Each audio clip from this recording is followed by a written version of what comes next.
This is a Ben Frank Connection presentation.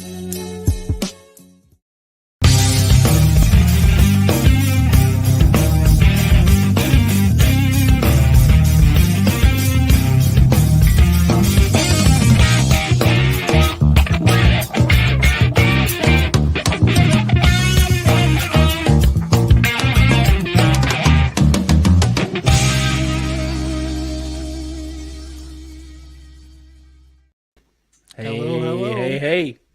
What's going on? What's happening? Welcome back to another brand new episode of the Opinion City Podcast. I'm your host, King Ralph. He's my co-host, the Parma Cheezel. Yo. What's going on, buddy? How are you? What's happening? I'm doing great. Yeah. We are what now? Almost 5 away from 50?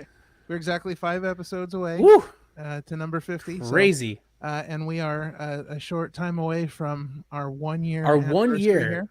You made it 1 year. It's crazy. It's insane. I know. Crazy to think about. Crazy how time flies. Yeah. It's crazy to go back to the first 3 episodes and you sound perfect, right? You sound amazing. I sound like I'm in a garbage can. Yeah. And now here we are. Well, now look where we are. Here we are now. Everything is good. We're sounding good. And we are so happy that you could join us today for episode 45. We've got a great episode. We've got a great top 5. It is going to be a fantastic show. But before we get started, if you like what we're doing and you want to help support us, I got to tell you something. It is super quick, super simple, and easy. And there are 3 steps. We talk about them all the time, but here they come again. Let's go. Number 1. Hit that thumbs up. Tell us that you like what we're doing. We love to know that we're doing a good job for you, the viewer. Smash that button.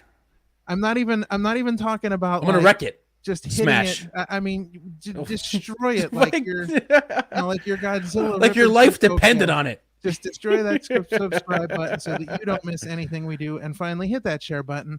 Tell your friends. Tell everybody. Strangers.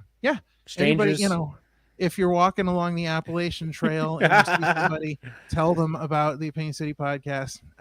If you'd like to take that a little step further, guys, we have merch. Get some merch. We got some great merch out there. We've got Opinion City stuff. We've got all the good stuff. Even Mania Week. We've got Mania Week stuff. Yes. Description is in the link below. If you want to know everything about what we're doing, please follow us at Opinion City Pod. And if you want to know everything about the Ben Frank Connect, follow us at Ben Frank Connect. You'll find out what we're doing, what ABJ's doing, Tornado Tag Podcast, Wrestling with Life, all that good stuff. Yep. And of course, finally, guys, we got to ask you, please follow and support our guests. We do this because we want to introduce you to the people that we like, the people that we like to watch wrestle. And it's very important that you follow and support our guests. You'll see their social links running along the bottom of the screen during the episode. So please, guys, support everybody that we love and show them some love as well. Indeed. All right, Sean, it is time. Let's do this. It is episode 45. What do we got today, buddy? We have, actually, why don't you introduce him, being that you got to meet him? Oh yeah. All right. So let's spin it. Yeah, I got the chance to see some fantastic wrestling. Indeed. A week or so ago, and I got to meet some great people. And today we have one of those amazing people that I got to meet and see wrestle. And so we are talking to the Apparition today, Erwin Von Scharf. Let's bring him in. Oh, hey, what's up? Hey, what's going on, man? How are you? I'm gonna catch you on this one because you flipped it. Yeah, it's the Apparition of Appalachia, right? Oh, see? See? Apparition of Appalachia, see? You were so close. So close. You had it. Alliteration. You know what? Listen, alliteration can sometimes be hard, all right? This is my last episode. I can't keep screwing. Last episode. That's it. 45, we're cutting it off. I would hand this over to you, Sean, but without me, I don't want you to feel lost. So that's it. We're done. This is last. That's it. We're done. All right. No, we're super happy to have you on. Super excited that you could be on. How did all this start? Like, you gotta tell. Like, so you currently train at the world class. Blah blah blah. See, I can't even say it. Worldwide dojo. Wrestling dojo. It's alliteration struggle day, dude. It's crazy. How did you discover them? And how did you get started in your training? So I kind of went through the same path I think everybody who's into wrestling in their adulthood did. You get into wrestling as a kid somehow, and then your teen years, high school, stuff like that, you fall out of it because it's not cool. Right. And then maybe there's always that little interest that stays there, but it's not cool, so you're not going to bring it up. Right. And eventually, in your like early 20s, maybe even like late teens, you get back into it. Right. So obviously I went through that path as well.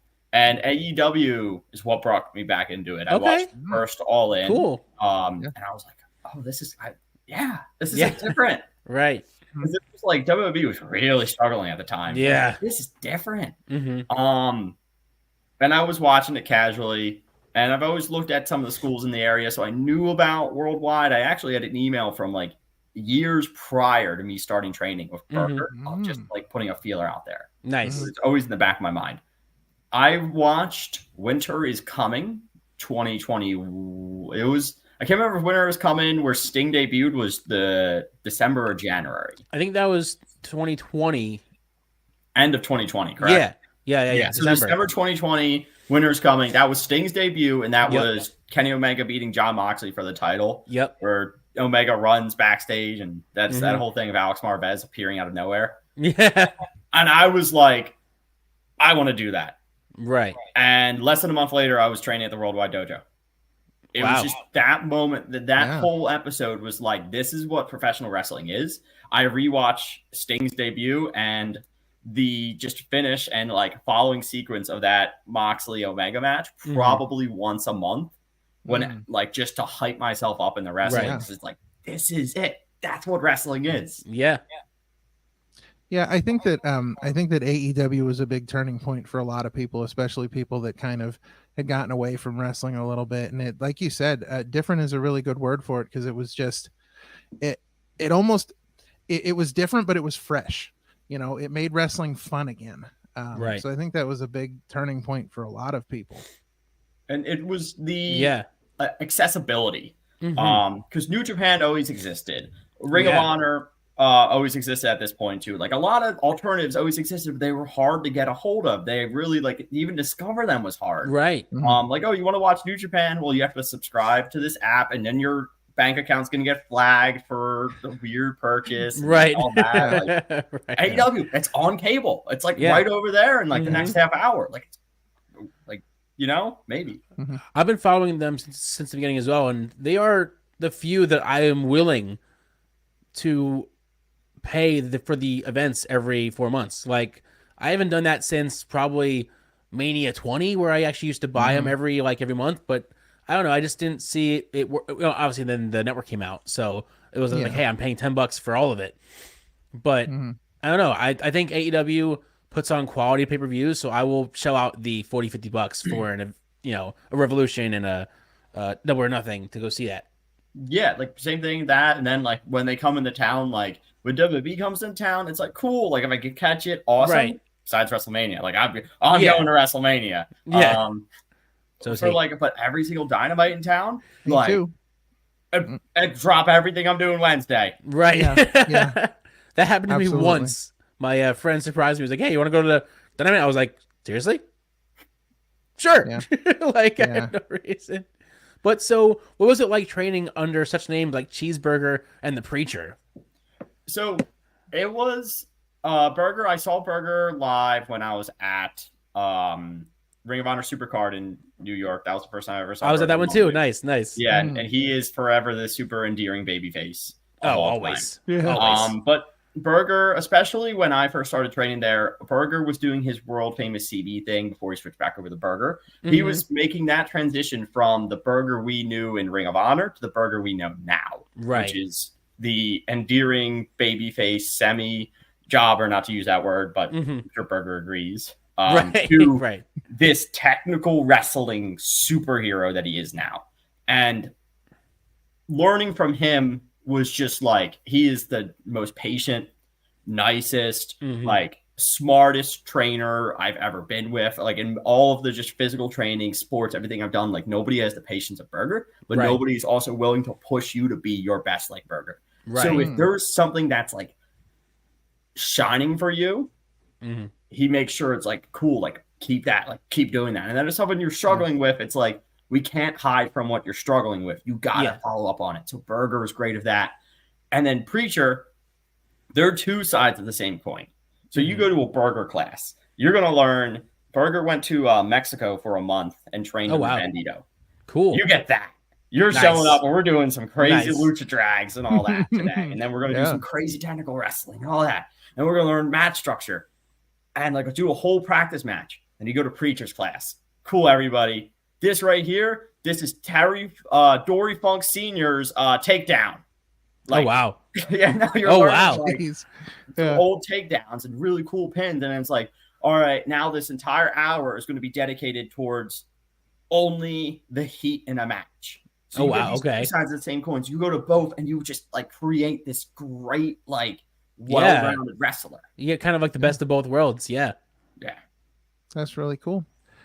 You mentioned that watching Winter is Coming was a moment where you kind of knew that that's what you wanted to do. But since you've gotten into the wrestling world, have you had a moment where you were like, okay, I know I'm in the right place. Like this is what I'm meant to be doing. Because a lot of people want to do it, but when you actually get into the wrestling world, did you have that moment where you're like, I made the right decision, this is for me? Right. So I want to say I don't have like an exact moment of me saying this is right for me, but I have an exact moment where it's like any regret of dedicating the time and money towards it went away. Okay. If you ever heard of the promotion Fight Pro?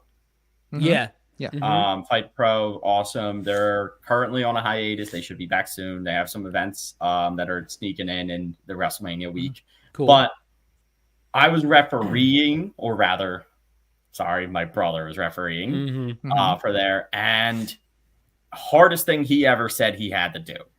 Hardest match he's ever had to referee. And the biggest names, Rhett Titus, Logan LaRue, like Eli Isom versus Burger in a half-hour draw. Like, that's standard. That's crazy. And his first couple shows, he just left and he was just like, I can't do it. And then one day he goes to a show and he just kills it. Does so good. And now it's like, oh my, this is the first time people come and he's like, oh, such a great job, dude. And it just clicked. It's just like, you just keep doing it and you will get better and you will, and it'll all be worth it, but you have to keep going. Right. So you mentioned one promotion, Fight Pro. Have you wrestled in a bunch of promotions other than just like the Worldwide Dojo? And you have like a home promotion? So I would consider I've officially wrestled for 3 promotions. I've wrestled for EWA Maryland. Okay. I've wrestled for Captured Lightning, which is the Worldwide Dojo's YouTube promotion. You can find them on Worldwide Dojo on YouTube. And I have wrestled for High Tension Wrestling, which High Tension is who I consider to be my home promotion. High Tension Wrestling was the first people to give either me or my brother a chance. Back in the Camp Leapfrog days. And they're my home promotion. They get the priority out of everything from me. And as Ralph can say, he recently saw Erwin Von Scharf, me, and my brother, Referee Scharf, both at High Tension, just this machine of our like working capacity. Right. Yeah. So, and let's talk a little bit about that since you brought it up. So what is that? What is that like for you? Wrestling, being there with your brother refereeing, you guys, because that was a long day. I mean, that was a really long day for you guys. It was like, a 7-8 hour day. Is that something that you're used to? Is that something that you do a lot of, or, what's that experience like? Cause that's a lot, for one day. Yeah. One of the selling points of Scharf Bros, both of us combined, is one, we always travel together. We're the wrestling Swiss Army knife. Nice. A lot of promotions we work at. Fight Pro, CFU, a little bit of CZW now, EWA Maryland, High Tension Wrestling, even Capture Lightning. We do more than what you see on camera. We're helping set stuff up. High Tension Wrestling is Midsummer Nightmare. I built the locker room. I literally built the locker room. That's crazy.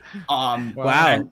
I do like all the maintenance. Well, not all the maintenance, but a lot of maintenance of Worldwide Dojo. Like the walls are spackled by me. I fixed up all that. CFU, I'm one of their big main cage guys, stuff like that. So outside of just what you see in front of you, where I wrestled 2 matches, match 3 and match 20, and then my brother refereed 5 matches in between. That's crazy. Like, between that, behind the scenes with that, my brother's the head referee. He's got the other referees. He's delegating stuff. We found out right before bell time, hey, one of the referees no-showed. All right, cool. Get everybody together. Let's read, distro matches. Right. My brother, since he knew that he was going to have to, he wanted to watch my matches. He didn't want to referee them. So he didn't referee near when I was wrestling. He took the majority of the workload in the middle of the show. He did 3 back-to-back just to give the other referees a break. So we're like, generally, we never stop. It's just, we're going, energized with money, and that's how we like it. Right. Yeah. Gotcha. So then, answer me this. What promotion was it where not only did you organize putting up a cage, not only did you lead referee duties, or your brother lead referee duties, but you also pushed another wrestler's broken jaw back into place? Yeah, so that was with Combat Fights Unlimited, and I don't know if I want to name the wrestler because I don't know if they want me to, but yeah. You don't have to name names, but I just want to know what was that like? So, it was like, it might have been the most chaotic day of wrestling ever. So we show up, and we did measure. I help set up a cage, and my brother does the refereeing. You can even see in the credits, we're both in there. But it's all women's promotion, so I don't wrestle on it. I'm just helping out backstage. Sure. So we measured out the doors and stuff, and the cage panels, like, they were like probably like 1 inch too short. But we found if we just kind of wiggled it, like they made it through. So we and it was pouring rain. So we like me and like maybe 2 people are bringing these in while everybody else inside getting production stuff going. So now, cool, the ring is set up, the cage is set up, and the show goes, and my brother, head referee there too, because that tends to be a thing where he goes everywhere, it's head referee. Yeah. He finishes his match. He goes downstairs where the locker room was, and one of the people who's like does like backstage running goes, I think you'd be good for this. And brings me aside, and this wrestler's like, I can't close my jaw. Can you push my tooth back into place? Oh no. Wow. Oh jeez. Wow. Man. Go, put on a glove, hand in the mouth, there we go. And I felt the jaw like click back into place. Oh, and she was the toughest wrestler I have ever met, because she I hold the arm, squeeze super hard if it's too, nope, she stuck through it. That's crazy. And then later she thought it was like a knocked out tooth. Turns out it was straight up broken jaw. If the jaw wasn't pushed back into place like it would have actually had to be rebroken and then pushed back into place. Oh, jeez. And Wow. so we like saved That's months of recovery. That's crazy. That is and then went out there and refereed more. Yeah. You guys are just Show must go on. doing everything. Yeah. That's an experience, man. I can't even imagine that. Not at all. I don't even like listening to that story, let alone thinking about putting somebody's jaw back in place. No, thank you. So speaking of, having lots of duties, as far as you're concerned, do you enjoy the, behind the scenes work you do more, or do you enjoy actually being in the ring, or is it like a combination of both? Because it's a lot. It's a lot. I love wrestling. I love wrestling so much, especially in the past couple months. I've really found myself as a wrestler. I'm like super happy with all my matches lately. That all wrestling, number one goal to everything. All the work I do backstage is just like, I'm going to quote Bryce Remsburg here, because the best advice I've ever received from Bryce Remsburg was wear so many hats they can never get rid of you. So that's a great quote. We don't have anything to wrestle for you on today, but you're really helpful, so stay on. And then I stay on. And then it's like, oh, well, I don't know if I want to come on out because I'm not getting any wrestle opportunities. Like, boom, you're on the card now. Right. Become an asset, is how I see it. So all that backstage work, it is to facilitate me always being useful to a promotion, always being welcome to a promotion. And then a smart promoter is going to want to get me to wrestle, because at the end of the day, they know that's what I'm there for. Right. Yeah. And it's interesting you mentioned, talking about some of your most recent matches, and you've been very happy with them. The wrestling at high tension that I saw, and you mentioned something like, 20 some matches went on that day, which is a lot of wrestling. But I don't think I saw a bad match all day. Like the wrestling quality, and I don't know when this footage is going to come out on High Tension's YouTube channel or whatnot, but if you're a wrestling fan, you need to check it out, because definitely check it out. The wrestling that day was just phenomenal. You included. You may even see Ralph on the spot on the show. Oh, listen, I may have put my hands on someone during the show, so stay tuned for that. Believe me, when that comes out, we're going to be all over that. It's going to be weeks of coverage. Absolutely. Yes, but I'm going to have to touch base with my brother so he can find which referee let that happen. Right. Well, listen, it might have been Steve. It might have been Steve. Listen, he might have let it happen. I'm going to tell you something right now. When a man, the stature and the the intimidation factor of Billy Avery tells you to do something, exactly, say no. Dude, he's an intimidating fella. Listen, that man, they don't call him Brave Billy Avery for nothing, because that facts. Guy, when he tells you to do something, I don't. You care gotta what do you're it. Doing. I watched Billy Avery survive a Final Four in a battle royal that included very, very large people. So Billy Avery's got something. He doesn't mess around. He definitely doesn't mess around. You don't want to mess with him. But, yeah. So, how do you personally juggle being a pro wrestling kind of full time with a full time job, full time college, part time military duties, and managing some training in between? Do you even sleep? I was about to say you just don't sleep. So the secret is, like, honestly, one, caffeine. Of course. but mainly it's because I do what I love. Right.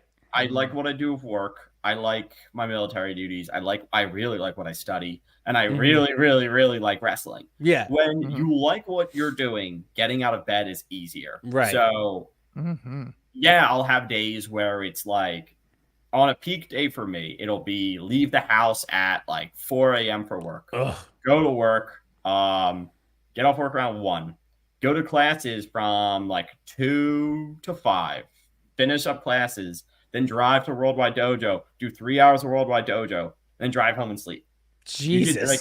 I'll give myself a long day, man. I'll give myself like 3 days in a row of that, and then the crash day happens, and then you and then you get a 12-hour sleep day. Yeah. And then, however, it's the weekend. Guess what's going to happen on Saturday? High tension or something. All right. right. I got to drive 3 hours somewhere. All right. Yep. So, what are you studying in college? I study cybersecurity and networking analytics. Oh, wow. Which is that's just cool. a lot of all things computers. Sure. Which is the opposite of Erwin Von Scharf. Right.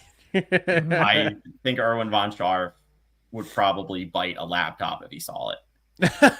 just take a bite out of it. Yes. Just screw that.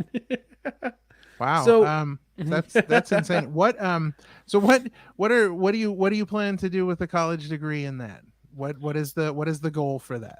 Right. So I currently am in the military. I'm in my 7th year of military duties. And from that, there's a lot of benefits come from that. And with that is like a secret clearance. And with cybersecurity, you're kind of like, it's a catch-all term right now, but it generally means just internet security.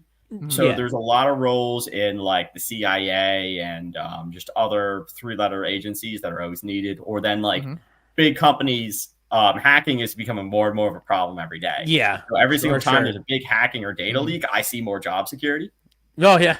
Yeah. That's insane. I have a friend who used to work for one of those 3-letter agencies, the FBI, and he was a computer networking and computer programmer for them, and he had to go through all the clearance stuff, and it took him, I think, little over 2 years to get his clearance. Crazy. Like, he got the job, and polygraph, all that. It took that. Yeah. Well, and then part of it was that the FBI sends people to interview like friends and family that he sometimes willingly or unwillingly puts down on his list. But I had an FBI agent come and interview me one time, and it was literally the scariest thing that's ever happened to me. I was at work, and they came to my place of work, and the manager comes out, and he's like, I need you to come to the back with me. I'm like, what's going on? He's like, I'll tell you when we get back there. I need you to come to the ominous. back. They're like, there's an FBI agent sitting in my office waiting to talk to you, because they don't tell them what it's about either. Right. Of course not. So you're probably terrified. Don't tell anybody anything. Yeah, I'm thinking, what's happening here? What could I have possibly done? Am I getting busted for Napster? What's going on? Like ridiculous stuff. But it was, this guy was built. Like this guy was every bit you imagine what a terrifying interview is going to be. Yeah. I have a very similar story from my workplace. When I first got, so once again, 7 years, I got my first clearance like 5 years ago. Okay. I was working at like a vet's office as like a receptionist. And, I think I was on break or something when the investigator showed up. And he took a picture of me and he just placed it on the reception desk and went, "Do you know this man?" Wow. And the receptionist laughed. That's crazy. Jeez, dude, that's what do you do? I would be stunned. I wouldn't know what to do. I would be like, did that just happen? Like, I wouldn't even know how to react to that. Oh boy. It's frightening, because you're sitting there thinking like, so I'm getting interviewed for somebody else. So I'm sitting there thinking, if I say the wrong thing, or like because it got into, we knew each other, from going to high school together, but at the same time we were involved in various like professional wrestling things together. And so there was questions about that. And I'm like, oh no, he's not going to get his clearance. And it's going to come back that like, he's not getting his clearance because in the 90s, his favorite wrestler was Adam Bomb. And I let the FBI agent know that. And the guy's like, the FBI sends him a letter that says, you were a fan of a nuclear terrorist wrestler, and so hit the road. Like, you're out. And I thought, man, like if I'm the one that screws this up for him over Adam Bomb. All right, that's wild. Yeah, crazy. So why don't you tell us a little bit about your military background? Like what? Like you said, you've been there 7 years. Like what? Like how did you even get into the military? I just did it one day. Literally, I had no reason. I don't know why. I don't know like what inspired me. I just did it. I just one day, like I was like laying in bed, like 17 years old. I did this crazy thing. I was like 17 years old. I'm a junior in high school, and apparently you can do it where you enlist. Oh, really? Junior year, and then over the summer, you go to boot camp, and then you come back and you do your senior year, and then you go away for your like technical training, which is like your specialty. Oh wow! I just did that. And then I went overseas to Eastern Europe, and I had a little fun in Eastern Europe. And then I just generally have done things like just a lot of duties all over country, world, whatnot. Shout out to, there it is. Cool. Ben Franklin right there. So yes, I'm part of the 111th Infantry Division, 111th Infantry Battalion, and we credit our founder actually to be Ben Franklin. The reason being is we're a Philadelphia-based battalion. Love that. Ben Franklin formed a like militia that was recognized as a component of the United States Army. Oh wow! In the way back before America was even America. And just due to the fact that this thing was always kind of standing, and the buildings that they used were just remodeled, upgrade, moved, stuff like that, the lineage is traceable back to my unit. So traditionally, when we do a change of command, you actually have the change of command being the like a flag gets handed from like what the previous commander to the new commander. Right. They actually do it where we do previous commander. We do with Ben Franklin's grave. We do previous commander, and then place it in front of Ben Franklin's grave for a moment, and then new commander. And it's supposed to be like a symbolic Ben Franklin handing command. That's off really to the next cool. person. That's really cool. That is insane. That is so That's awesome. Nuts. We wear a little picture of him on our dress uniforms. Oh wow. Nice. That's very cool, man. You never know where you're gonna connect with somebody. Seriously. On something. Like, right. It's just insane. All right, so let's get away from the military. Let's get away from pro wrestling. Let's take a step outside of that. And so in your spare time, which we're now finding out is pretty much isn't non-existent. But in your spare time, what are some things that you enjoy doing outside of the ring, off the battlefield, out of the classroom? I'm a big primitive camper. So what I do is I go to like I find super out of the way places. Allegheny National Forest is my favorite. It is the largest forest in PA, and it is generally very untouched and a lot of camping ground. A lot of what we call Class A streams, which are fishable streams that have very good fish in them, trout mainly. And I go and I bring like easy to eat food, but I try not to use them. I try to actually instead forage and catch fish and stuff like that. And that's my food when I go camping. So I'll park my car and whatever I can fit on my back is what I got. And I go usually about like 5 to 10 miles in, catch and forage my food. I know what mushrooms to eat. I know what trout to catch, how to prepare stuff right there, and I'd set up camp. And then I'll do that for like 2 days and then come back in. And one of the spots I hit, Allegheny National Forest. Other one, you actually mentioned it in the intro, Appalachian Trail. It's got a really good one for that. A lot of facilities, especially if you're a beginner. If you live in Philly, go on 309, go north 2 hours. You're now on the Appalachian Trail. Congrats. Nice. Wow. Literally, there's a pull off on 309. That's the Appalachian Trail. So is this something that is safe, or is this something that, you know, like because you have a military background, it's something that's accessible to you? But is this safe for the average person to get into? So military, not as like required, because our military is very good logistically. You're never going to have to worry about foraging for food or anything unless you're special forces or a ranger. Right. It's more or less like just a work up into it thing. Like get used to car camping or glamping, where you like get a lot and sleep in a tent. So you're used to sleeping outdoors, and then get used to walking to a campsite, but bring your own food to make, and then learn how to like catch and cook trout and stuff like that, and like legal game animals. And then like once you feel like you have all the pieces together, you then put them together and you do it. Safe? No. If something happens, no. Like especially like Allegheny National Forest, like don't go your first year or two. Do not go to the Allegheny National Forest alone for 3 days. You will probably not come back. There's no cell reception. He's oh, there you go. Bear Grylls out there is what he's doing. Bear Grylls. Well, Les Stroud, Survivor Man, is my hero. Okay. Gotcha. Bear Grylls, like I like him, but Les Stroud is my hero from Survivor Man. Okay. See, if I were to try something like this, I'd be like Michael Scott on The Office. I'd be out there and like, you know, in 3 hours, somebody would be bringing me home and you know, other clothes because I've torn my clothes to pieces because I don't know what else to do. Yeah, that would be me. Yeah, I bring like a book usually. Usually bring a book, but I've done like extreme where like my record right now is -3 degrees outdoors overnight. Okay. And at that point, it's just masochism. Yeah, I guess so. I mean, it has to be because that's crazy. I mean, I'm always warm, but I don't think I'd like -3. No, that's anything negative. No.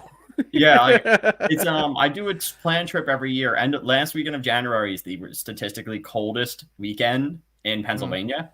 So it's like cool, me and a couple friends, because at that point you cannot go alone. I was gonna say, I was saying there's no way. And it's just you miserably cuddle around a fire for like 3 days, and then it's like, oh, did we beat our record? It's like, no, it got the -2 today, and the record's -3. Like, wow. I think when you say let's have a miserable time, I don't want to do that. Have a miserable time. No thanks. I'm good. Yeah. Embrace the suck. Embrace the suck. It's good. Oh, jeez. We have had a number of people on this show where we have talked about activities outside of the ring, but I don't think we've ever had anything like this. No. Like, hang out with your friends in -3. One of the things that I think really helps me in wrestling from a creative standpoint and stuff like that is actually because I'm so different, I feel like, from an average wrestler. That's not discounting what they are, but I think it's the different perspective. Like a lot of wrestlers I meet, they are theater majors, graphic designers, stuff like that. I study computers, and in my free time, I go camping. Like, I've never been in a theater class. I've never learned how to act. I come from so I feel like it gives me a whole different perspective artistically, which has really benefited me from like both ideas. Like I get a lot of ideas that I pitch to people that they'll actually implement. Stuff like that. I think it's just because I view things from a different angle. Gotcha. So then let me ask you this, because it sounds to me like you sort of took inspiration for your character from camping. Yeah. Because, Appalachian Mountains, the Apparition of Appalachia, like it sounds like you kind of took the whole camping aspect and evolved it into your character. There is so much folklore in the Appalachian Mountain region of just like, whether you want to say like not deer is a popular one, which is supposed to be generally a folklore about deer that aren't exactly deer. Like there's just something you look at them, it's a little off. Maybe they're like, their eyes look weird, or like there's one too many antlers. Why do they ever look like a can? Like they were drinking out of the Susquehanna. Right, that does look right. Yeah, and so it's like there's a very common folklore you'll see in rural Pennsylvania, West Virginia, like anywhere that runs along just like that nothingness, like not even Rust Belt, but like unpopulated, never been populated parts of rural, especially Pennsylvania. Allegheny National Forest is a lot of those. And the Erwin Von Scharf character was like from that. It's just like, what would a not deer be as a wrestler? What would a not deer? I love that. Yeah. Yeah. There's I actually on my Instagram at Scharf Bros PW, I will every day have a different really creepy picture of a deer on a trail cam upload. Oh geez. All right. Nice. All right. Like I have one right now that's it is a deer that has albinism, so its eyes are swapped colors. Whoa. So it is just like single black dot eyes instead of black in the center eyelid. And it's just like, it's just a creepy picture. And I just it's a creepy deer. Imagine being in the woods and seeing that. Isn't that terrifying? I would run. No questions asked. The deer probably runs the other way. So the other way. Being that you're the obviously the outdoorsy type, we've had a subject of conversation that's come up a couple times now on the podcast, and I just want to get your take on it. Do you believe that moose are real? That moose are real. Yes. Yes, I've seen them. Okay, all right. You've seen them. Oh, because we have. That's going to be a problem with our last guest. Oh no. So the whole thing started with a story back on episode 7. Way back. With Ultimo Ant, who told us his traveling partner to Vermont was CC Boost, and so they found this. They were looking for moose, and they were told, "Hey, there's this highway in Vermont where more people are killed by moose than anywhere else in the country." Yep. So every time they go to Vermont, they drive up and down this highway looking for moose, and they've never seen one. Yep. So then the story comes back up last week on our episode with Pete Corvus, and Pete is telling us how he has wrestled in the New England area, most recently Maine, and he has been looking for moose as well and can't find them anywhere. And he keeps getting told by people like, "Oh, the hotel you're staying at, there's this spot right next to it where like at a certain time of day the deer come out." So he'll be there and the deer won't show up. Yeah, he's adamant that they don't exist. They are like unicorns. They are fake. They are AI. They're not real. He has gone to the airport and then gotten to his destination. And when he gets off the plane, he has a text from somebody with a picture of the moose there where he was looking for them but didn't see them. And so now he's convinced that like people are sending him AI pictures of moose. This is becoming a real thing because CC Boost desperately wants to wrestle a moose. Yeah, that's it. Like he's very adamant about wrestling a moose, which I know he'll do. But so there's this running joke about, Mooselmania. Once they get the footage of him wrestling a moose, we're going to have, Mooselmania. But the man versus moose match. So yeah, we've had a number of people that really don't believe that moose exist, but you have seen them. You have seen them. Side note real quick. It's really funny because CC Boost and I look eerily similar. Oh yeah. Like, you're not wrong. And it's like, Travis Huckabee used to tweet out, "Why is CC Boost's little brother refereeing?" But nice. Yeah, so with the moose thing, there's like this really funny thing that happens with animals in the woods. If you are looking for a specific animal, you will never see it. Oh yeah. You will see everything else. You will see animals that are so rare that they weren't even supposed to be in the state, but not the one you're looking for. Right. Wow. The second you're like, "All right, I give up," and you leave, that animal's going to show up. Yep. That happened to Corvus multiple times. Multiple times. Legitimately why? I don't know. Maybe it's because, I'm going to go to the spotted frequency, which then like brings your scent up in the area, brings up unnatural noise in the air, and the animals go, we're not going here anymore because something's off. That could be it. That's like you're looking so hard that you're disturbing them. Wow. Yeah, right. We just have to convince them to stop looking. Yeah, like, exactly. Don't look and they'll just show up. Yeah, they'll just be there. Every single run-in I've ever had of a bear has been like inconvenient bear time. That's gotta be a segment somewhere. Inconvenient bear time. It's like, oh, cool. Like my first ever encounter of a bear was when I was changing a tire. Like, oh wow, why? Why are you here? Oh man, that's great. Oh, that's so funny. I'd take my chance of a bear over a moose any day, though. Moose are insane. Right. Right. So we've already pretty much covered your brother, and we're going to talk to him in a few weeks on our other show. So we'll have more about referee Steve there. But we want to get into you now. What are some goals you have as a wrestler that you want to achieve? So as of right now, I am going to put a little bit of a short-term-ish goal out. I am deploying for a year in the fall. I will be going away for quite some time in the fall. Okay. Can't give specific dates or anything. I want to wrestle as many matches as I can until then. We are currently at, I believe, 7 matches into 2024. Okay. I want to have I think probably 25 knocked out by the time I leave in fall. So we got like the schedule filled up. They're probably hitting 20, but they're coming. So short-term goal, wrestle as many matches as I can until I leave. That's awesome. That's really good. Yeah, that's really cool.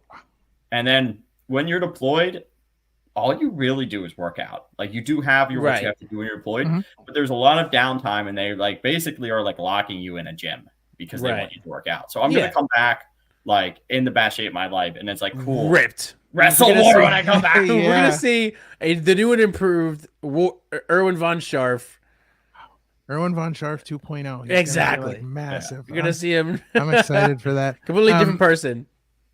Yeah. So talking about goals, and this is kind of a question about goals, but kind of not as well. Do you have somebody? Now you said you've been wrestling for 3 years now.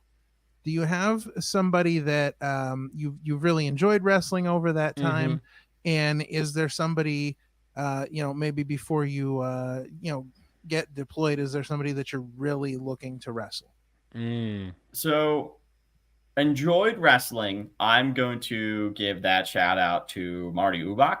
If you read High Tension Wrestling, you saw Marty Ubach. He is from Andorra, which is a country nestled between Spain and France. Okay. He spent the last 2 weeks in the United States just here to wrestle. I think he got 8 matches over 2 weeks in the United States. That's crazy. And he met Berger when Berger did a European tour, and from meeting Berger, he's like, can I come to the States and train? So he trained at the dojo, and he went and wrestled at the Monster Factory. He wrestled at 5-Star Wrestling. He wrestled at High Tension. He wrestled on Capture Lightning, on the Worldwide Dojo Student Showcase. He wrestled, and he was awesome to train with. And it was one of those things that I learned a lot about calling matches, because English is not his dominant language. His dominant language is Spanish. We were able to put together what I believe, if you can ask King Ralph, was a cohesive match, despite the fact that there was a actual significant language barrier and words that we had to basic our language out a little bit to make sure we both were on the same page. And I feel like the match went well. I will say, and there were a couple matches that day that he was involved in. The final match that he was involved in, and this is a shout out to someone that we're looking to get on the show in the future as well. We've been talking to him, the Frozen One, Don Freeze. But if you watch that match and your match and just watching throughout the day, as a fan, I never would have guessed that. I never would have thought that at all, because the matches were so well put together, just great matches. And I never would have thought that there was that barrier there. The barrier broke down really fast. We were able to communicate with each other really quickly. Good. But sometimes your slang and your dialect and stuff that can break that down because of terms you might use. When you're calling a match, I'm from Philly. Don't say John. Don't say, you pick me up for that, John, because he won't know what I just said. Yeah, right. a person I'd want to wrestle, Sturdy Sal Mastretta.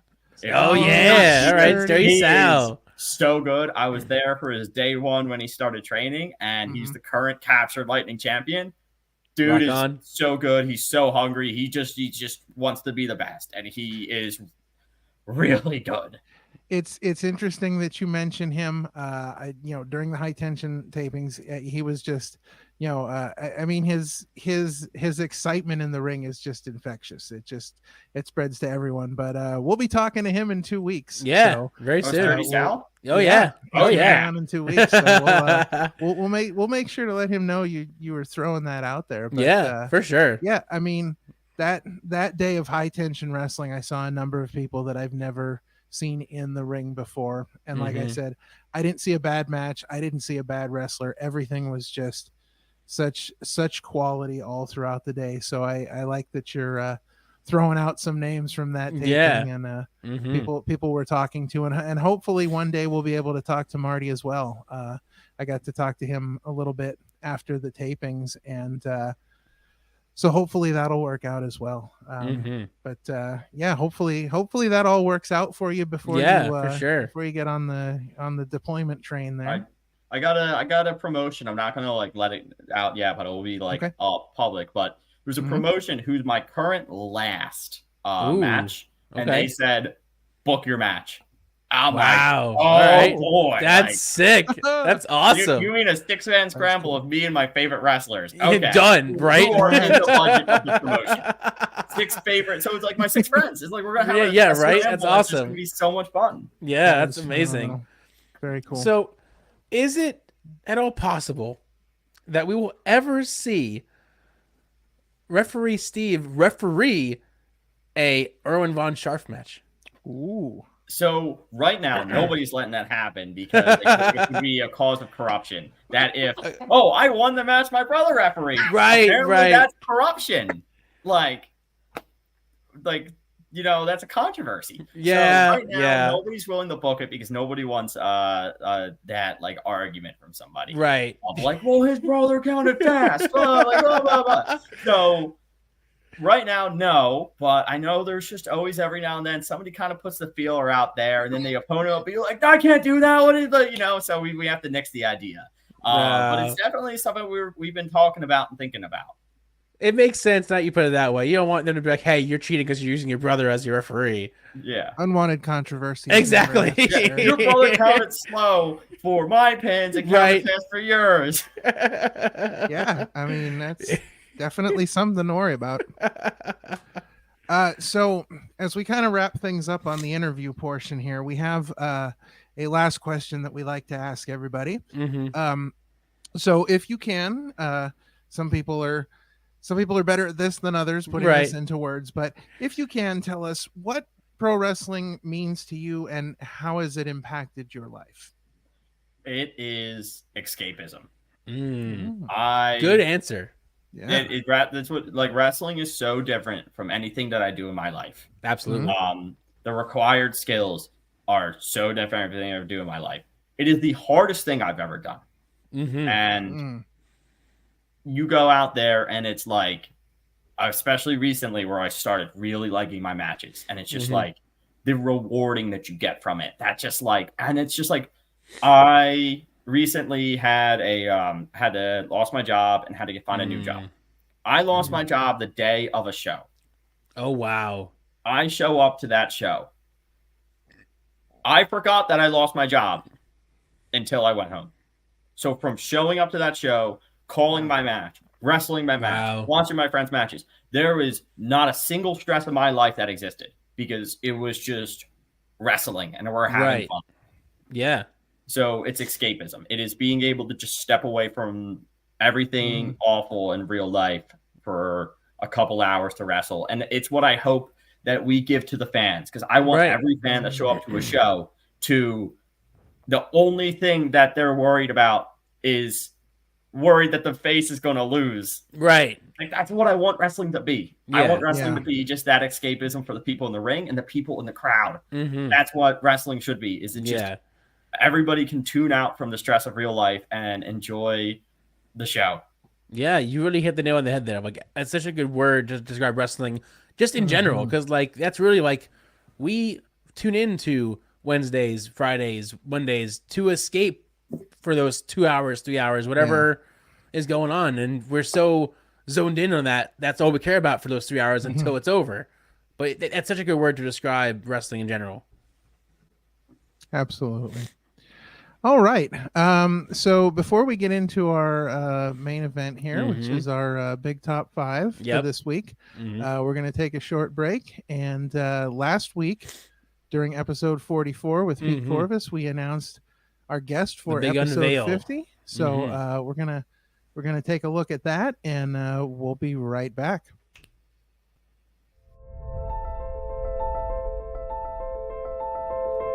Seven years ago, one man had a vision. It began as an idea, and it would change his life forever. As the vision grew, others hopped on board, and a podcast was born, a network was started. Episode 50 will be like no other. This is where it all begins again. And for this special episode, we need a special guest. Ladies and gentlemen, your main event of the evening!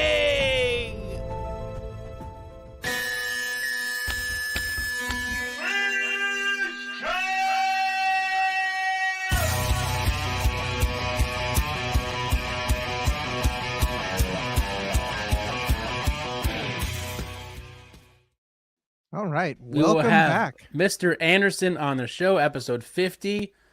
What a great interview we had with him. I can't wait. We can't wait for you guys to see it. It's Very going to exciting. be, it was such an awesome experience to be able to really get down to the behind the scenes and the nitty gritty of just who Mr. Anderson is. Yeah, we had a really great time talking to him. That episode 50, will be available on April 14th, 1 week after WrestleMania. Don't want to miss it. So shout out to the to whoever's lungs that was for the. So we want to give a big shout out and a huge big shout thank you out to our good friend Jack the Ring Announcer. You may know him as Gavin Absolutely. Loudspeaker or Loud and Noxious from his days with Chikara and various organizations on the East Coast. But now he's just Jack the Ring Announcer. We had him in for an episode of Wrestling with Life, and you know. He's a great guy, and he did a really great job for us. Really great job. Yeah. Fantastic job. All right, Sean, do you know what time it is? I think I know what time it is. What time Do you know is what time it, it Sean? is? I think it's time for the I main do. event. Let's go.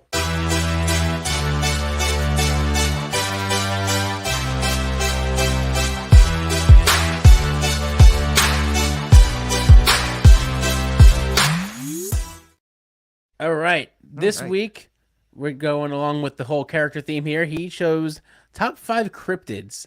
And Erwin, for those who are not in the know, what is a cryptid?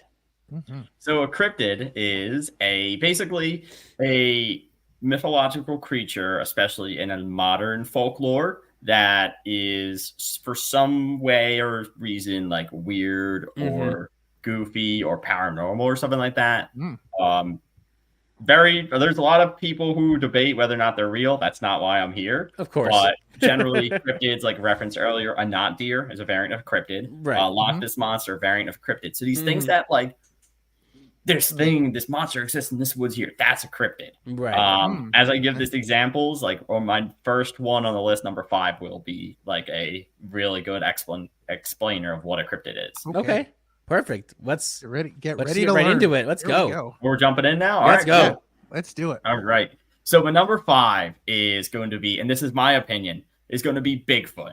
Okay. Bigfoot for my number 5. Good start. cryptid. All right. I think everybody for the most part knows a little bit about Bigfoot. It's Right. a big, hairy ape man who lives in the woods and has really large feet. How large? We don't know. Big. He is a like long-standing thing in American folklore, and is just, I believe, as far as like folklore goes, persisting since at least the 1800s. One of the like largest like amount of people, I would say, for any cryptid, that is probably the most famous, if not number 2 famous, but I'd say number 1.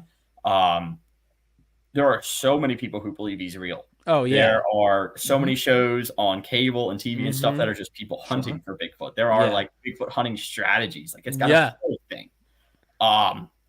So he's like the de facto cryptid. Yeah. And additionally, a little side note is there are actually states that have laws regarding Bigfoot. Oh wow. And so for instance, in Texas, it is illegal to shoot Bigfoot. Oh wow! Yes, you are. You got the go ahead from the government to shoot Bigfoot. Jesus. The state of Washington, which is Texas, is a big Bigfoot place, and then Washington's a big Bigfoot place. If you're in Washington, you cannot shoot Bigfoot. If you shoot Bigfoot, you will be tried in court for shooting Bigfoot. That's nuts. I would imagine. I'd imagine that there are some very hairy drunk dudes that happen to fall asleep places that are very happy about that. Right. This is honestly, that is the reason, is because like in Texas, of just it being Texas, like, oh, get off my land, and you shoot it, and it's like, I thought it was Bigfoot. Right. I don't know what it was. Oh man. Versus like Washington being more how Washington is in Seattle, where it's like you can't just shoot stuff you don't know what it is. Right, like, right. Okay, yeah, so it's crazy because Bigfoot really is like I'm surprised. I mean, I'm not surprised it's number 5 because I'm sure you have a great number 1. But like Bigfoot to me is like the quintessential. Is it real? Is it not real? There's so many shows, like I said, clips, images that show evidence that he's real, but we still don't know for sure. Like there's just that one I actually know of. Harry and the Hendersons. Yeah, right. I mean, you know, you go up to I go up to like the Allegheny National Forest, and I'm like, when I walk around those woods, I'm like, if I saw Bigfoot, I'd be like, yeah, that makes sense. Right. So your personal opinion on Bigfoot is Bigfoot real? Is there something out there that people are seeing that they just can't describe any other way, so they just claim it's Bigfoot? Or what do you believe? So, and this is going to be based off my entire list of all the cryptids I believe that exist. Both on my list and in general, I think the one that has the most chance of being real is Bigfoot. Right. But it comes from a X-Files style I want to believe. Right. Where like I'm not going to sit there and be like, I think that's a Squatch out there. Sasquatch is another name for Bigfoot, but I think that's a Squatch. Like, I'm not the first guy to do that. But once again, for some reason, if they have a big like news report, like it's real somewhere, I'd be like, yeah, okay. Right.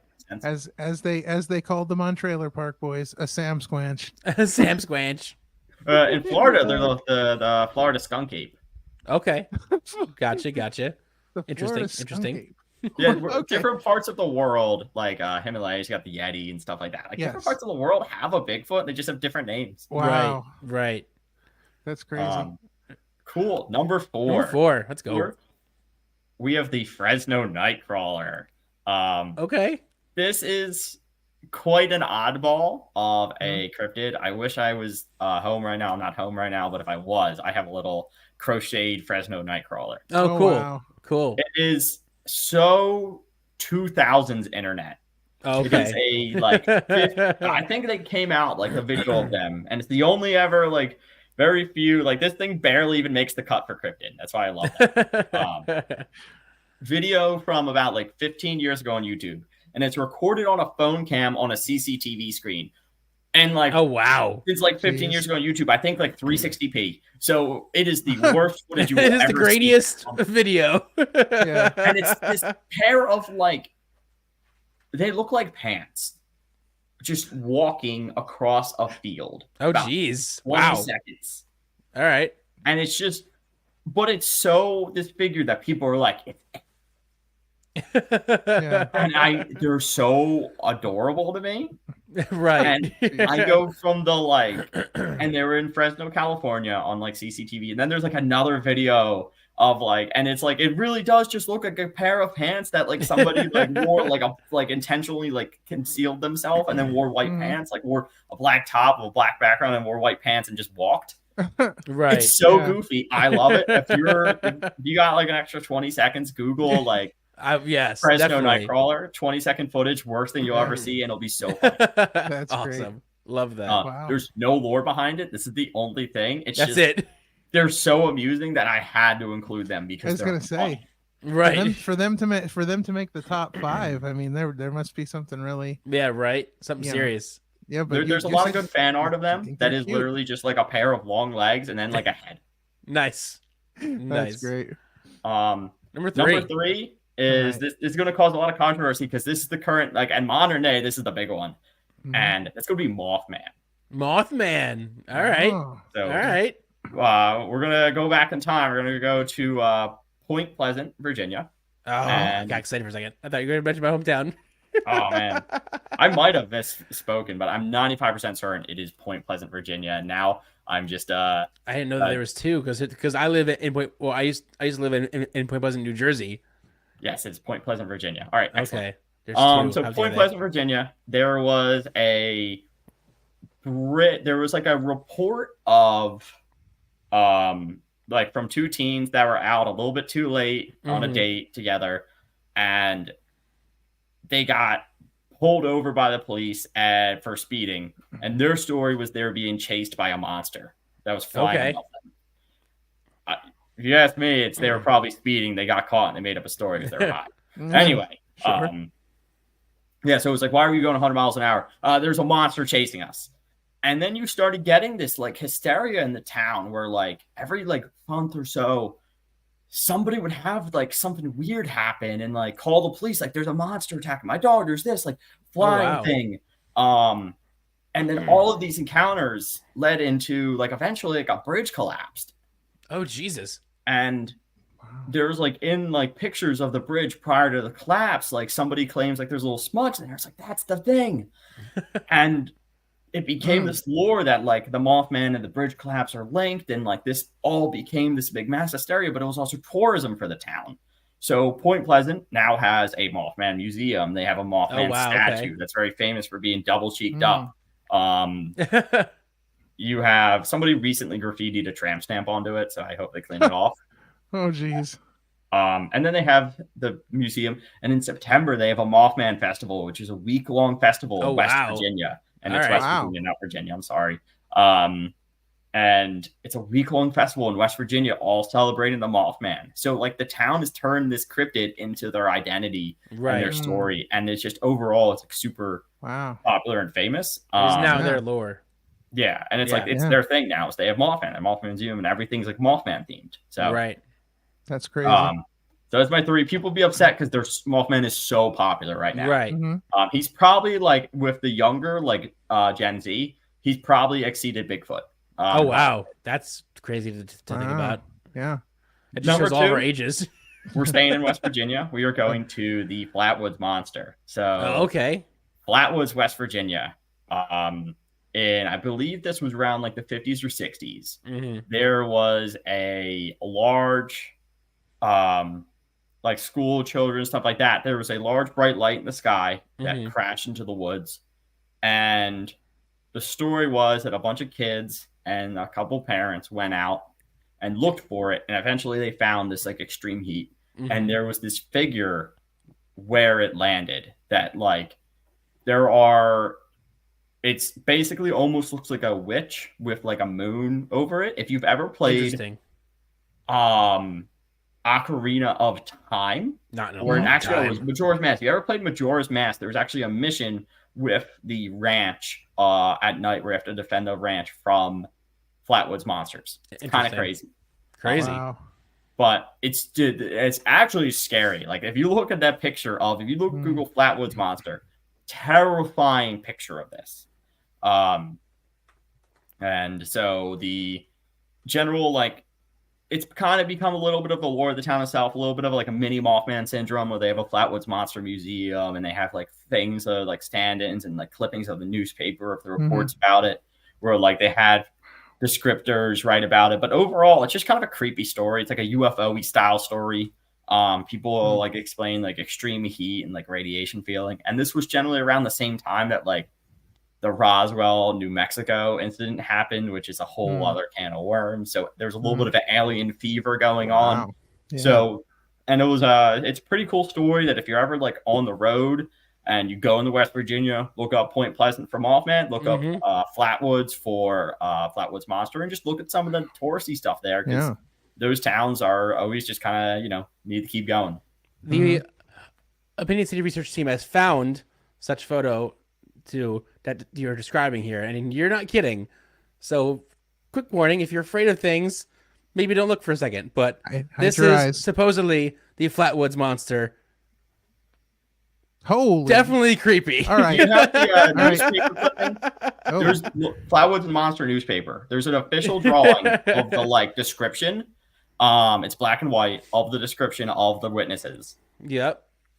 And the actual Flatwoods Monster, and because Fallout 76 takes place in West Virginia, the Flatwoods Monster and Mothman are characters. Wow. Crazy. But yeah, Opinion City, if you pull up the newspaper one, I can also drop a link in chat real quick, because it is straight up it's terrifying because of the realism. Yeah, hang on. The crack research team is on it. We are on it. Oh, I found it. We got. Oh, excellent. I was gonna keep talking. Yeah. No, that's you found it. Oh, that's crazy. There it is. Look, now, that's crazy. Was drawn by a New York artist from descriptions given him by Mrs. Kathleen May and Jean Lemon, Flatwoods residents, who said they saw the thing. 2 witnesses told their experiences on We the People television show in New York. That's I mean, because look at the age of the newspaper article and the age of those people. I mean, they're young. They're not old. That's for sure. They're young people that are, that's insane. That's crazy. The whole story is I personally believe my stance is meteorite with alien hysteria mixed with seeing a animal that was sick or something. Right. Because a lot of cryptid stories, I always say, boil down to seeing a sick animal. Right. Not deer. You could see something of chronic wasting syndrome. Bigfoot. So bears, if bears break a front leg, they'll actually walk on their hind legs. Oh wow! It's I think the Flatwoods Monster they saw something. It's just not what they think they saw. Moose. Yeah. Moose. No, there's no moose in West Virginia. Luckily, they're safe there. They're safe. No, we're gonna start having moose free episodes soon. Right. Moose sensor, moose warning. Warning. Yes, warning. We're about to talk about moose. Warning. We're about to mention moose. Yeah. If you don't want to hear about moose, skip to this point. Yeah, right. Skip to this point. Yes, exactly. All right. And then my number one. Here comes the Jersey Devil. So if you're in the Philly area, New Jersey, or a little bit of New York, on the list. Yeah. Yes. It's my boy, the Jersey Devil. It's my made my day. I am cryptids have always been a thing for me as a kid. Nothing has captured my imagination more than the Jersey Devil. I literally have a framed newspaper clipping from the Philadelphia Inquirer from the Philadelphia Zoo, where in the, I believe, 20s, the Philadelphia Zoo put out a $50,000 reward for a live or dead Jersey Devil. That's crazy. Oh, wow. And the classic image of the Jersey Devil comes from that clipping. So, story is Jersey Devil. If you do not know it, if you are not from the region, because if you're from the region, you've probably heard a little bit about it if you're a hockey fan, because the hockey team in Jersey is the Jersey Devils from that name. Sopranos fan, they have a Jersey Devil episode. The Pine Barrens. Yep. Yeah. One of the best episodes of that show. Just phenomenal. Oh, it's so good. It's so good. It is. And it's creepy enough. It's just yeah, right. Yep. Yeah. So there is a X-Files episode as well. But anyway, so the story is we're talking pre-colonial United States, 1700s, or rather colonial United States. There was a family in the woods of the Pine Barrens, which if you've ever been to the Pine Barrens are a very thick pine wood that is actually very hard to walk off trail in. It is so thick. And the soil is super moist at all times. You actually can't really build on it with without modern building techniques. So back in the day, if you lived in the Pine Barrens somehow, you're a little weird. So the story was there's this family in the Pine Barrens. They were called the Leeds family. and the mother was having a 13th child. And which, like, honestly, 1700s, like that tracks. Well, but I mean, what else you got to do out in the Pine Barrens? Exactly. You're all by yourself out there, you know. Let's crank out the kids. The story was for this 13th child, because she was so, like, the labor was so intense that she said, "Let the 13th one be a devil." And then out comes the Jersey Devil. Why would you say something? Yeah, why? Like that? Why would you want that? Like, I don't care how bad it is. You know, I feel like, oh Jesus. Ben Franklin wrote about it. Ben Frank. In his another Ben Frank. What was it? Poor Man's Almanac? What was his Poor Richard's Almanac? Maybe? Poor Richard's Almanac. He has writings about the Jersey Devil, both as a hit piece on somebody, because he did that, and then also a just the general, like, storytelling of the region. But so the devil was supposed to have, like, the story is different depending on who you ask, but one of the stories is the devil was born and then, like, went up the chimney and out to Jersey. And it's just kind of, like, always been, since colonial days, 1700s, it's always just kind of been, like, every couple of years, another story surfaces of a sighting or another incident occurs and something unexplained happens, just gets blamed on it. Like, Napoleon Bonaparte's brother has a sighting. Oh, wow. Obviously we had the Philly Zoo when there was a hysteria for it in, like, the 1910s, 1920s, the Philly Zoo to kind of be like, no, it's not real. Here's a, like, reward if you can catch it, because we were so confident it's not real. Right. $50,000 in 1920 is insane. Right. It's like this whole just, like, thing that's, like, it's cultural to New Jersey now to just, like, for real. Very few people, like, including me, are like, I don't believe the Jersey Devil is real. Yeah, that's a little too supernatural for, unfortunately, my taste. But it's such a cool story. Such a cool folklore, such a cool culture of just, like, Central Jersey. Yeah, and here's a old clipping of someone that has said they cited it, and the description: hoof prints in the snow, whirring noises in the air, and other uncanny manifestations reach before Bordentown and Mount Holly after making sensation in lower where natives remain indoors after sundown. The Leeds Devil. The Leeds Devil. So they called it the Leeds Devil because there was a rivalry between Ben Franklin and a man by the name of Daniel Leeds. Yep. And they both had almanacs, and when Daniel Leeds' son Titan Leeds took over, it was, you know, during this rivalry that this Jersey Devil stuff came up, and it's crazy when you look at these things. Yeah, it really is. You know, what people believe and what people are led to believe and what people think they saw. Is Leeds the one that Ben Franklin started to write obituaries for?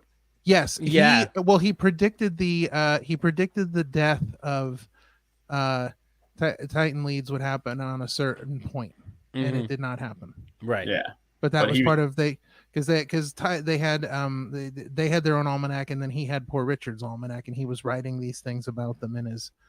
So apparently almanacs were all the rage back then. Right, exactly. Almanacs were all the rage. Jersey Devil, and crazy. Yeah, so my number one, Jersey Devil. He's just it's so cool. It's like if you're the Philly area and like, listen, I've not camped in the Pine Barrens. It's really like a miserable time. I don't recommend it, but I liked it.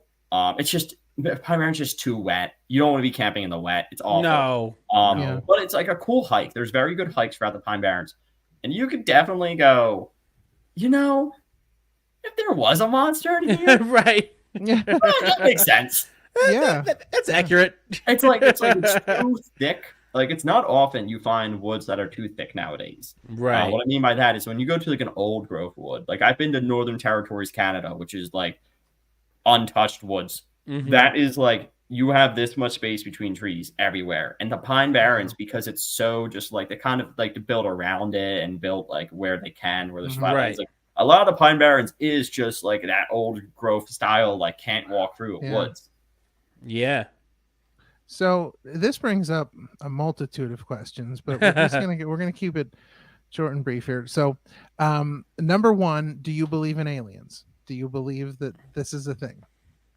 I'm going to give you I don't want to give the cop-out answer of that I want to believe. Okay. I am confident. I don't believe in the Goldilocks theory. I think that there's absolutely a very good chance of aliens. Whether those aliens are what we think they are or not, does not matter to me. There's absolutely life elsewhere. I want to believe that we get the little visits like Roswell, the little green man. I want to believe that, but I can't. But I really want to. It'd be really cool. And if they were, I'd be like, yeah, I told you so. Exactly. So I love conversations like this. And again, I'm always dating myself on this show. Like I keep saying, we need to have older people on this show because nobody knows what I'm talking about. But I'll ask you because I don't know. I lived through this time period, but conversations like this always, remind me of, times when the X-Files would have like their run of like monsters of the week. Were you an X-Files fan? I've mentioned the X-Files like 3 times. I am a massive X-Files fan. Right. So did you actually live through the X-Files, or did you find the X-Files like after it was on TV? Because I'm 25, so okay, all right. That says everything you need to know.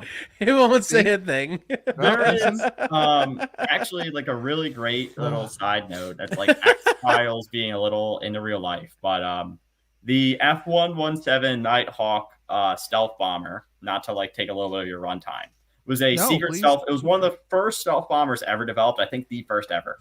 If you looked at it, it's what you think a stealth bomber looks like. Right. The United States made the cover up for it so secret that they built it and they designed it at Area 51. The people who were test pilots for it lived in Vegas, and they would fly them in by helicopter or bus them in. Right. And the people in Vegas were instructed to tell their family members that they were actually flying Soviet jets for training. Right. American pilots, how to recognize Soviet jets. Like, it was so secret. One day, and then the United States, to test the stealth capabilities, started flying the F-117 Nighthawk around the United States and just seeing what happens. Oh, wow. And you started getting these like pictures of the like unknown aircraft in the United States. Like, we don't know what that is. And we contact a local Air Force base, and they stuff like that. And it actually made alien hysteria. It got really good when an F-117 actually crashed. Oh, and the bunch of news agencies were trying to get to the scene. The government shut it down. Like, you can't go in there. We got to go in there and like see what crashed first. Right. And what actually happened is the government rolled up and they brought a semi-truck. And inside the semi-truck was a destroyed helicopter. And they took the destroyed helicopter out. They put it there. And they put the destroyed F-117 Nighthawk in. Oh, wow. And they drove away. And they're like, news agencies, come on in. It's just a crashed helicopter.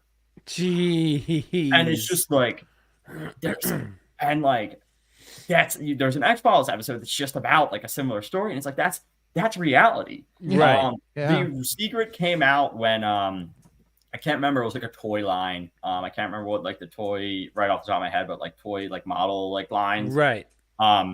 Released like a photocopy version of the F-117 based off just pictures. Wow. They called it like a different thing. They called it like a different type of jet, but it was like a 1-for-1 copy. The government actually brought the toy designers into like a secret interrogation. They're like, how did you know? And they're like, we knew.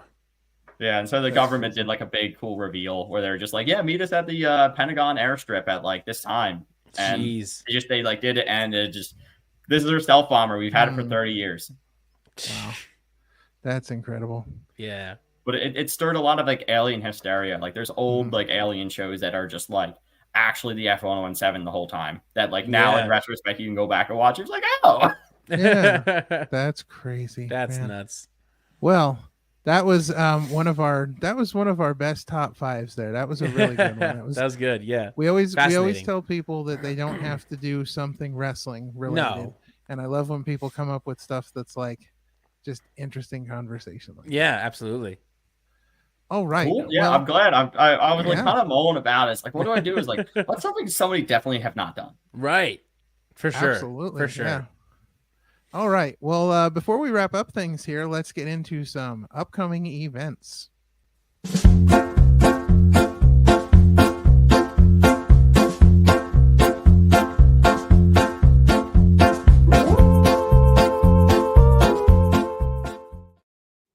All right. So, why don't you tell all of our good viewers out there what you've got coming up in the near future?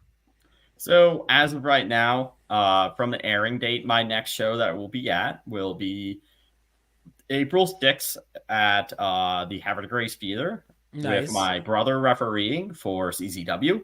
Oh. Following that, we got April 20th. It's going to be with UWA Elite. My brother refereeing that one. That's going to be in South River, New Jersey. So it's kind of like North Jersey. And then I got to go away for a little bit of Army work. Next time I come back, we got May 25th with EWA Maryland with at the BC Brewery. That's in North Maryland. I will be wrestling and my brother will be refereeing. Oh, nice. So that's the next 3 that we got. Yeah. Nice. Awesome. And you see we do have the Twitter and the Instagram handle at the bottom there. You can follow Erwin and his brother Steve, referee, the both of them. You can find all their information, where they're going to be, what they're doing on their social media accounts. Sean, we got some stuff coming up, don't we? Yeah, tell them. Tell the world. I can't. All right. I can't so speak. Next week, we are very excited. We have a very rare appearance next week by both members of the Batiri. Odama and Obarian will be joining us together next week. We are super excited about that. You know, great indie tag team. They've been around. They've been to all kinds of places, seen lots of cool stuff, and we cannot wait to chop it up with them next week.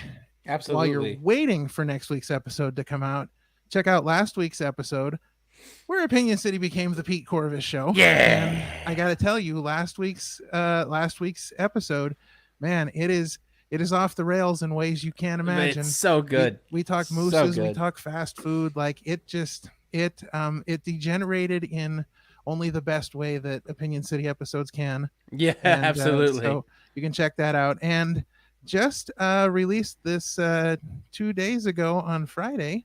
You can also check out our newest episode of Wrestling with Life with ring announcer Jim Murray, who returns to talk to us.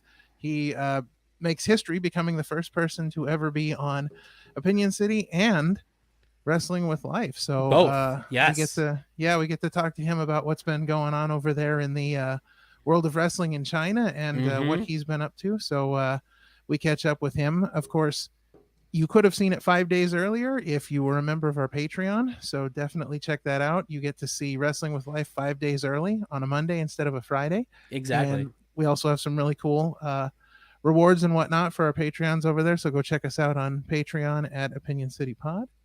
And I think that's going to do it for this week. Yeah. We want to thank our very special guest, Erwin Von Scharf, for making his way out of the woods and giving us some time this week to learn all about not just himself, but some amazing things that he's into, some really cool stuff that he does, and the tremendous top 5. So yes, we thank you very much for having me. Yeah, we thank you for joining us. We'll talk to you in a few minutes. Yeah. All right. Well, episode 45 is in the books. Another great episode, another great interview. Absolutely. I love having all these independent people on, because it's great to really talk and get a chance to talk to them and learn about them and learn about the things that they're into and the things that they do, and just to be able to give that to our viewers. Because these are the people that are out there that are just grinding, trying to make a living at this, and some really talented people. So we want to give you sort of who they are personally, kind of the behind the scenes. Like, listen, exactly, you know their character, you know who they are, but do you know who they are? Exactly. So another great episode. We want to thank you for joining us yet again this week. Again, like, subscribe, and share over on all the YouTube channel. We got merch. Links are down in the bio. Buy the merch. And with that, we will see you guys next week. We out. This is Ultimo Ann here. You're listening to Opinion City Podcast. Thanks for tuning in. Happy trails to you till we meet again.